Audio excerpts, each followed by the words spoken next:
Muy bien, buenas noches, estimados estudiantes, al último encuentro sincrónico de la asignatura de moderación en comunidades virtuales del aprendizaje.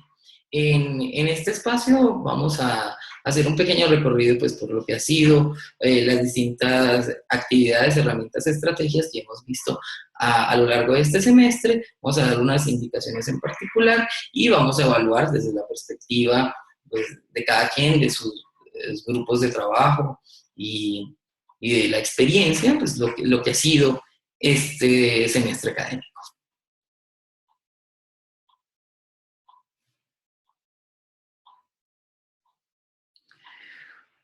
Bueno, muy bien. Hemos visto a lo largo de este semestre un recorrido por 4 módulos en particular que terminan siendo relevantes para nosotros cuando nos formamos como tutores virtuales o como maestros virtuales. Uno, pues recreamos de una manera interesante lo que eran las comunidades virtuales de aprendizaje. ¿Sí? Distintas a lo que son las redes sociales, entre otros, que no tienen esa finalidad particular, que es la de estructurar, orientar y hacer pragmático de alguna manera el aprendizaje. Tienen una finalidad completamente distinta, pero que también pueden tener usos pedagógicos, como algunos lo abordaron en distintos ejercicios. También aprendimos a trabajar lo que era una relatoría, hacer inventario pues, temático, entre otras cosas. Un tema que le escaló bastante, que vi que fue muy funcional, fueron en el módulo 2, que fueron los roles, las voces y los tonos. Muy, muy significativo el ejercicio, bien interesante, las distintas perspectivas que puede adoptar un maestro virtual y a través de las voces y los tonos, pues cómo hacerse entender y cuándo hacerlo, ¿cierto? De acuerdo a las dinámicas de trabajo que se lleven en los grupos, en las comunidades virtuales. En el módulo 3 vimos los principios de la moderación, vimos los tipos de diálogos, ¿sí? Diálogos sociales, diálogos pragmáticos, entre otras cosas, y vimos la funcionalidad que tenían los foros virtuales. ¿Cuándo estructurar un foro? ¿Por qué estructurar un foro? Y lo recreamos, donde vimos, por ejemplo, la trascendencia de un moderador. ¿Sí? Cómo articular un trabajo, cómo crear una semilla de discusión o cómo recrearlo a partir de las distintas dinámicas que la experiencia pues les pudo dar a ustedes. Y en el módulo 4, que fue la última experiencia que realizamos esta semana, abordamos los marcos de voz y las estrategias de pensamiento crítico. Dentro de estas actividades de pensamiento crítico, pues enmarcamos esta que tiene como finalidad evaluar nuestro proceso, ¿cierto? Es muy significativo para cualquier proceso que al final se retroalimente, se evalúe, se indague sobre él, pues para hacer mejoras o para reorientarlo en el caso que se considere oportuno. Y uno de los aspectos tal vez más relevantes dentro de la moderación lo encontramos a la hora de los obstáculos que suelen ocurrir en estos entornos, en estas comunidades, ¿cierto? Y pues cómo superarlos. Yo creo que cada uno desde la experiencia tuvo un sinfín de contratiempos que a la larga para llevar a cabo las distintas actividades pues tuvo que organizarlos y reorientar y mirar y replantear y dialogar con sus compañeros para pues llegar a feliz término. Muy bien. Hay un aspecto que con el último trabajo que hicimos que tenía que ver con la unidad temática, lo que pretendía yo con ese ejercicio era que ustedes, desde la perspectiva práctica, como les planteé a lo largo de los distintos ejercicios que les ofrecí en este curso, era que vivificaran un poco cómo era el proceso de moderación. Es decir, casi que le transmití mi experiencia a cada uno de ustedes en función de cómo llevar una buena labor de moderación, o tal vez no muy buena o regular, ¿no? Qué sé yo, cada quien tendrá una perspectiva particular, ¿cierto? Pero lo que sí quería mostrarles era cuál es la metodología o la estructura que se debe tener en cuenta en estos aspectos. Por ejemplo, en el caso de nosotros, en mi virtual, y les voy a dar aquí las pautas, por si ustedes dentro de un par de años o el próximo año, el próximo semestre que yo, terminamos siendo colegas, entonces pues tendrán que ver este tipo de aspectos que yo les voy a socializar aquí. Bueno, uno, lo que primero le piden a un maestro es que aliste su curso, ¿sí? Entonces, una serie de requerimientos que debe tener en cuenta a la hora de estructurarlo, si esto sea en un mes, 15 días, 20 días, para que tenga listo el curso antes de que lleguen los estudiantes. Es decir, toda esta estructuración sea a priori. Y luego, pues con el paso del tiempo, y cuando conocen ciertos aspectos que ya les voy a mostrar sobre los estudiantes, entonces se van haciendo adecuaciones. Lo primero que hay que hacer es una revisión del curso, un objetivo general. ¿Qué es lo que se pretende con el curso? El objetivo le da a usted el norte en particular, ¿sí? Si se desvía de ese norte, pues va a generarse una entropía, es decir, cierto desorden dentro de las actividades, de los módulos y las secuencias que lleguen, y no se va a obtener un proceso significativo. Entonces, por lo tanto, lo que hay que hacer es revisar la jerarquía de lo que uno plantea dentro del curso, que haya relación, que haya coherencia entre cada una de las lecciones, módulos y temas, para poder que el proceso pues, sea exitoso. Muy bien. Sobre el curso, que esto es importante y a veces se presentan gazapos, errores, tienen que ver con las fechas de apertura y las fechas de cierre de las actividades.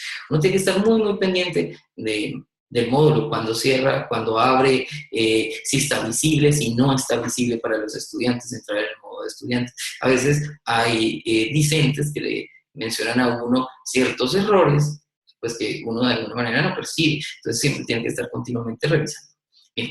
Cuando uno hace las revisiones de las fechas de apertura y de cierre de las actividades, pues muchas veces se adhiere a unos modelos. Y nosotros, en virtual en particular, pues tenemos unos en particular que nos habla del tipo de actividad, el nombre,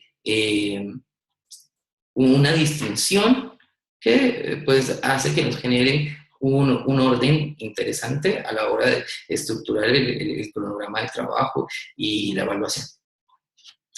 También hay que estar revisando continuamente que los recursos, las actividades y demás aspectos que no tengan, y las etiquetas, entre otras cosas, siempre estén visibles para los estudiantes. Y revisarlos con una periodicidad constante, de tal manera que si algo ya caducó, pues no tiene por qué mostrarse en el curso, o que no tenga relación alguna con la actividad que se esté realizando, pues es necesario elidirlo, quitarlo, ocultarlo, ¿cierto?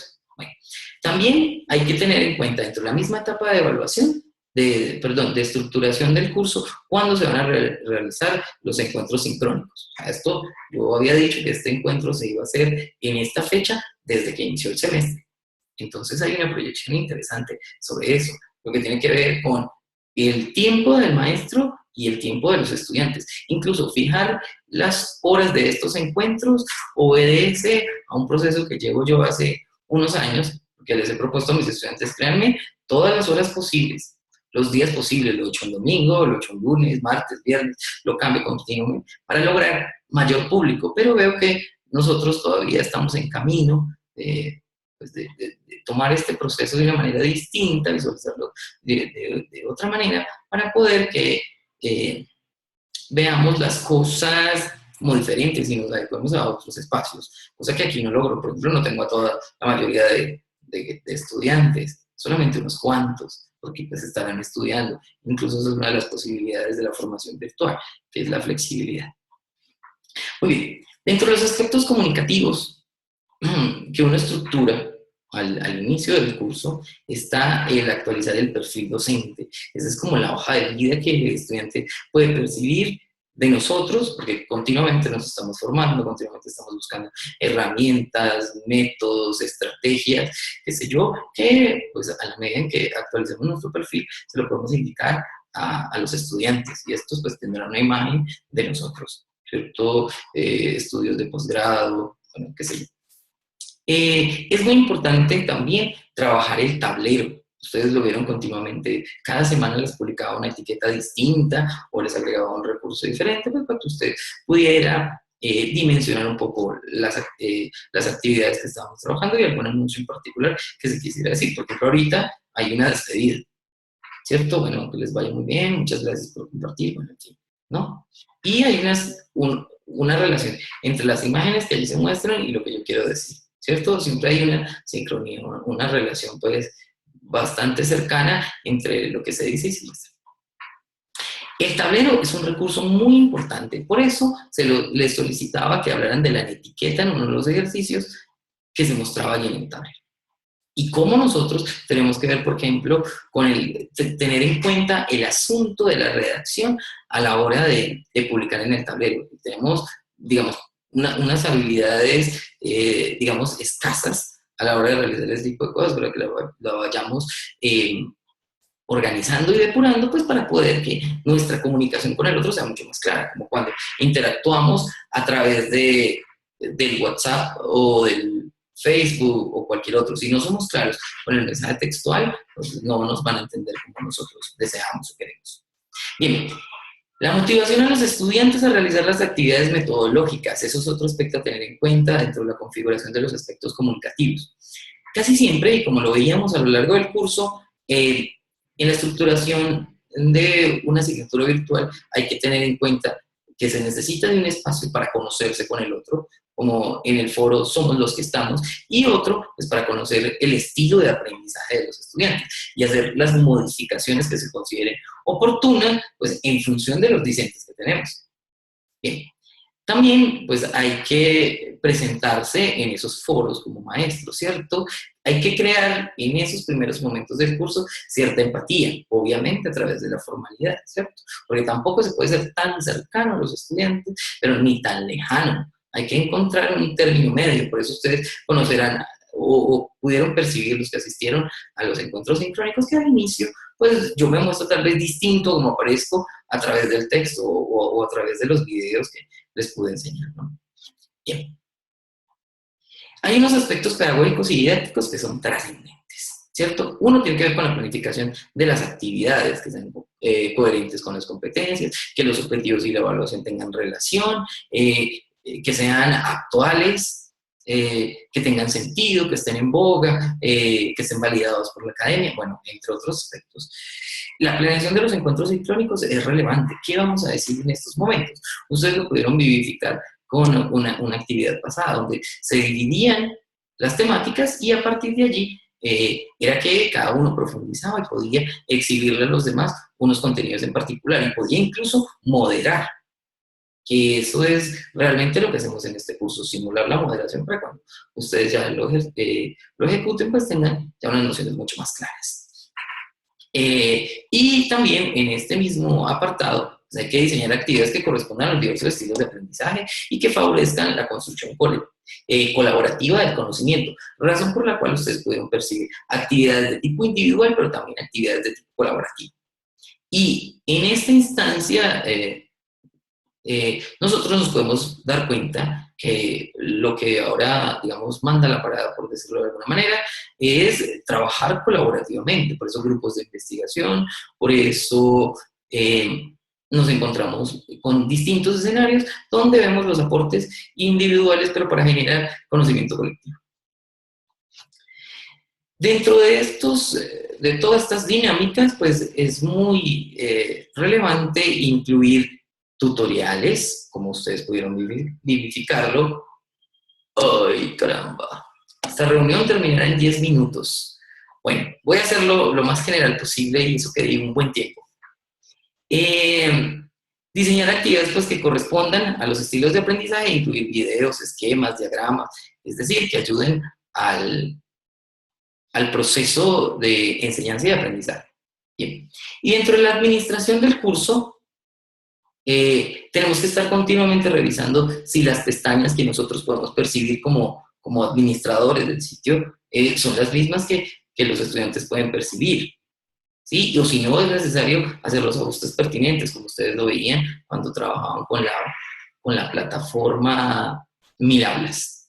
Bien, hay que tener en cuenta la configuración de los tiempos, que para las tareas sea un poco más, que es un poco más laxo que cuando hay ciertas otras mecánicas que se pueden dar en menor tiempo. Por ejemplo, un examen, en contraste con una actividad como la unidad temática, pues distan en cuanto al tiempo de realización.